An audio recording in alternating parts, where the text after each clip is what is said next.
সকালবেলা রুটি পরোটা আর খেতে ইচ্ছে করছে না। আজকের নাস্তাটা যদি একটু অন্যরকম হতো কতই না ভালো হতো, তাই না? চলে আসলাম আজকে অন্যরকম সেই নাস্তা নিয়ে, যেটা আপনারা দেখলে সবাই পছন্দ করবেন। পুরো ভিডিওটা দেখতে থাকুন, তাহলে বুঝতে পারবেন আজকে আমি কি বানাতে চলেছি। আসসালামু আলাইকুম, কেমন আছেন সবাই? আশা করি ভালো আছেন। আলহামদুলিল্লাহ, আমিও ভালো আছি। এখানে আমি একটা বড় সাইজের রুটি বেলে নিয়েছি, আর তার মধ্যে দিয়ে দিলাম একটু করে মরিচের গুঁড়া, আর সাথে দিয়ে দিলাম ভাজা জিরার গুঁড়ো আর সামান্য একটু লবণ। আর এবার দিয়ে দিলাম সয়াবিন তেল। বাস ভালো করে এই মশলাটা মাখিয়ে তারপর আমি রুটির মধ্যে সুন্দরভাবে লাগিয়ে দিচ্ছি। আর এটা খেতে এত যে ভালো লাগে কি বলবো। পুরো ভিডিওটা দেখতে থাকুন, তাহলে বুঝতে পারবেন এটা আমি কিভাবে তৈরি করি আর এটা কিভাবে খেতে ভালো লাগে সেটাও আপনারা দেখবেন। যাই হোক, পুরো রুটিতে যখন মাখানো হয়ে গেছে, আর এবার আমি এটাকে সুন্দরভাবে জিরি করে কেটে নেব। এই তো মাখানো শেষ। আর এখন আমি দেখেন কি সুন্দর করে লম্বা লম্বা করে কেটে দিচ্ছি। আর এভাবে জিরি করে কাটলে তারপরই তৈরি হবে সেই কাঙ্ক্ষিত পরোটা, ঝাল পরোটা। তো যাই হোক, এই তো কাটা হয়ে গেছে। আর এখন কাটা শেষ হয়ে যাওয়ার পরই আমি এটা আবার সুন্দর করে বটে নেব। সকালবেলা যারা অন্যরকম করে কিছু খেতে চান তাদের জন্য আজকের এই ঝাল লাচ্ছা পরোটা। এই ঝাল লাচ্ছা পরোটা বানানোর জন্য এখন আমি যেভাবে কেটেছি এভাবে কেটে তারপর এক সাইড থেকে সুন্দর করে বটে নিয়েছি।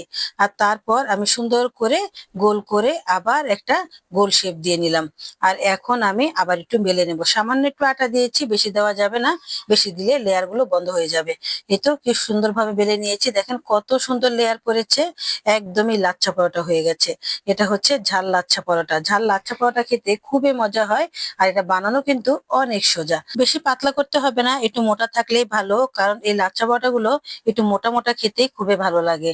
আর দেখেন কত সুন্দর লেয়ার পড়েছে। এখন ভাজার পরে দেখবেন এটা সৌন্দর্য আরো বেড়ে গেছে। আমি এখন এক পিঠ উল্টে একটু করে তেল দিয়ে দিচ্ছি।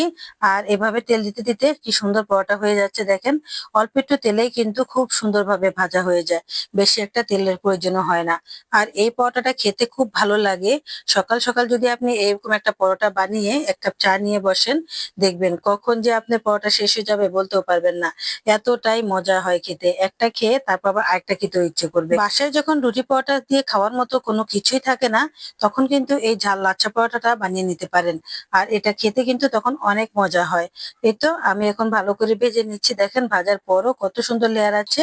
আমরা তো সবসময় মিষ্টি লাচ্ছা পরোটাই খাই, এই ঝাল লাচ্ছা পরোটার কথা চিন্তাও করতে পারিনি কখনো।